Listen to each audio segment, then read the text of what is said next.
Hi everyone, for this assignment we're going to be discussing therapeutic use of play. This project was done by Sabrina Kohn and Elizabeth Vidal. So for our introduction, therapeutic use of play provides individuals with an opportunity to enjoy themselves and learn an abundance of new skills. Therapeutic recreation specialists use this technique to encourage individuals with disabilities to develop essential skills. It also helps with improved cognition, social interaction, and physical skills for kids with disabilities. Therapeutic use of play generally means play therapy. This is a kind of therapy used mostly in children who may not be in a position to process their emotions to express their problems to the parents. Most people might view it as an ordinary play, but its impacts are beheld what we think. Moving on to history, although it has recently been a major focus in therapeutic practices in working with children, play therapy is not new. It all began a few thousand years ago with Plato. A quote by him was, "You can discover more about a human being in an hour of play than a year of conversation." During the earlier stages of the 20th century, play was often viewed as being necessary for the social adjustment of children. Sigmund Freud was identified as the first professional to record use of play in therapy in 1909. Freud's student Melanie Klein also used play extensively in psychotherapy. Klein was one of the first practitioners to specify rules for working with children. She developed play analysis that allowed her to examine children's play behavior to reveal their unconscious thoughts. The first 20 years of the 20th century were characterized and dominated by psychoanalytical principles presented by Freud. The process involved creating an environment of complete acceptance and respect to facilitate the child's self-awareness and self-direction. In 1950, Erikson proposed the psychosocial theory of play and reported that play therapy helps to return security to those who have lost it due to trauma. Thus, play therapy promotes self-healing. Moving on to the description, depending on an individual's needs, play may be used to teach and improve verbal communication, friendship development, coordination, problem solving, and coping strategies. There are two major approaches to play therapy that most orientations can be categorized into. Non-directive play therapy can promote independence, maturity, and coping skills. It is a counseling method used to help children communicate their inner experiences through the use of toys and play. The non-directive approach assumes that if a child is left to play openly, their issues will eventually surface on their own. Through this method, the therapist observes the child's natural course of play, only intervening when a destructive behavior is identified. Even then, the therapist's only role is to subtly apply rules or limitations. The more unhealthy behaviors a child exhibits, the more rules are applied to play. The more the child begins to act appropriately, the more the therapist loosens the figurative leash and allows the child more freedom. The directive approach begins with the therapist or counselor establishing goals for the child during play. For example, if a child is struggling with anger issues, a therapist may give that child a dollhouse, establish a conflict between the dolls, and encourage him or her to work through the conflict without resorting to anger or violence. By displacing the conflict onto the dolls, the child is able to approach familiar situations with a level of personal detachment that allows them to develop more rational solutions. Generally, directive play therapy is conducted by a psychologist and uses play to improve emotional skills and meet interpersonal needs. On the other hand, non-directive play therapy builds on current play levels to improve social, cognitive, physical, and play skills.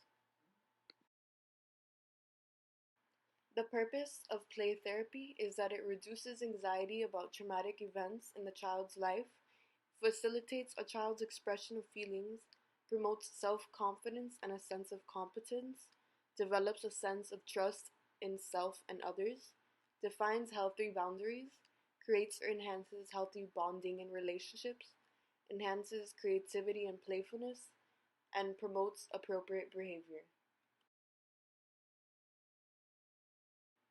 Moving on to theoretical foundations of the facilitation technique, There are several theories that provide different perspectives on play as a therapeutic medium, such as developmental theory, psychosocial theory, and sociocultural theory. Developmental theory. In 1962, Piaget explained play as an activity that influences cognition and associated development.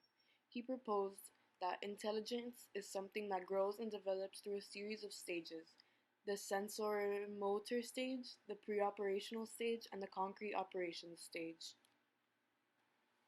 The sensorimotor stage ranges from 0 to 2 years and is characterized by motor development, exploration of one's body, development of object permanence, and experimentation with objects in the environment.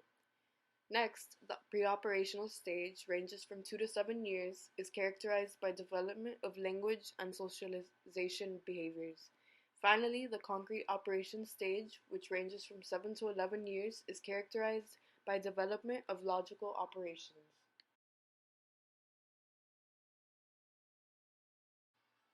Psychosocial theory. Erikson gave the theory of the psychosocial development.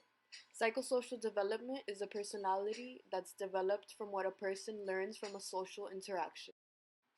Like Sigmund Freud, Erikson believed that development of personality is based on a series of stages. Erikson identifies 8 different stages of life crises that are experienced by individuals. We have trust versus mistrust, autonomy versus shame and doubt, initiative versus guilt, industry versus inferiority, identity versus confusion, intimacy versus isolation, generatively versus stagnation, and integrity versus despair.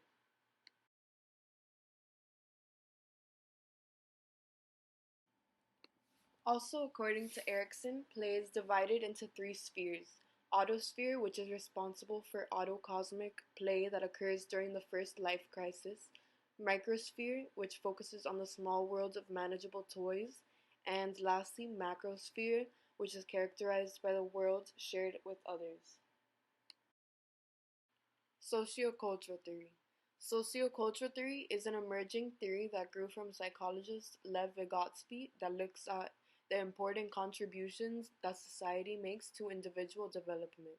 This theory stresses the interaction between developing people and the culture in which they live. Sociocultural theory also suggests that human learning is largely a social process. Vygotsky believed everything is learned on 2 levels: first, through interaction with others, and then integrated into the individual's mental structure. A second aspect of Vygotsky theory is the idea that the potential for cognitive development is limited to a zone of proximal development. This zone is the area of exploration for which the student is cognitively prepared but requires help and social interaction to fully develop. So for the first case that explains the effectiveness of an intervention, we have Terwester. They used a case study to examine effects of a 3-year therapeutic play group, 1 times a week for 60-minute sessions, on social skills and group cohesion for 3 elementary-aged children with severe profound hearing loss in a special education class. They have significant changes in communication, frustration, and an increase in team activities.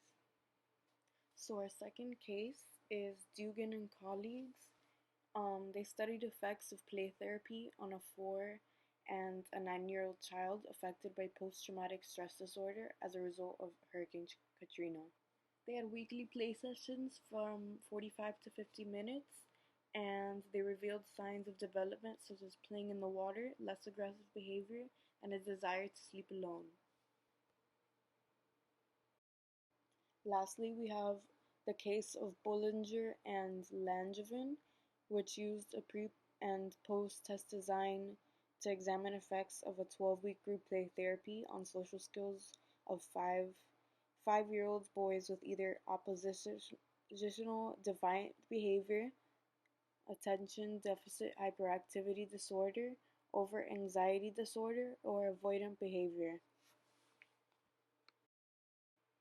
This was a 12-week group play therapy session. It was one time a week for 60 minutes, and there were increases in offering help, apologizing, negotiating, forgiving, and expressing feelings of guilt and gratitude were noted.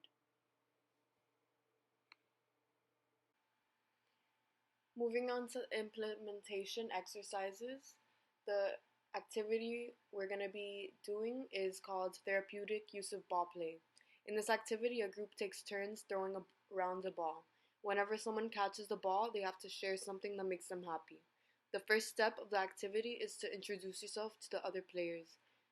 Second, perform a couple of light warm-up activities. The participants will then start to throw the ball around, and the person who catches the ball must say something that makes them happy and then throw it to the other participant. Each time the ball is caught, the participant has to answer with the other person's statement first. Some benefits are that it allows for the participants to pay close attention to what is being said by other participants in the group, allowing for positive social interactions between participants. Another benefit is the use of the ball also keeps the participants engaged in the game and paying attention to who's talking. In the case of someone having a disability, not allowing them to catch the ball from afar, the tightness of the group circle can be reduced in order to be able to pass the ball directly to the other person so that they're able to catch the ball. Hi, my name is Jackie. Hi, my name is Carlos. Hi, my name is Taylor. 3, 4, 5, 6, 7, 8, 9, 10. 1, 2, 3, 4, 5, 6, 7, 8, 9, 10. 1, 2, 3, 4, 5, 6, 7, 8, 9, 10.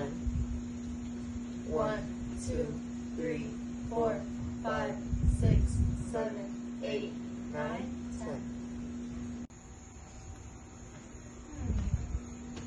What am I happy about today? I'm happy about today's weather because I was able to go in the pool. I'm happy about tonight's meal because I love chicken nuggets. I'm happy about going fishing tomorrow.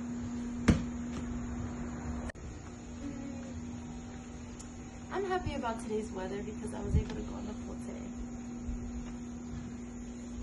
I'm happy about tonight's meal because I love chicken nuggets. I'm happy to go fishing tomorrow.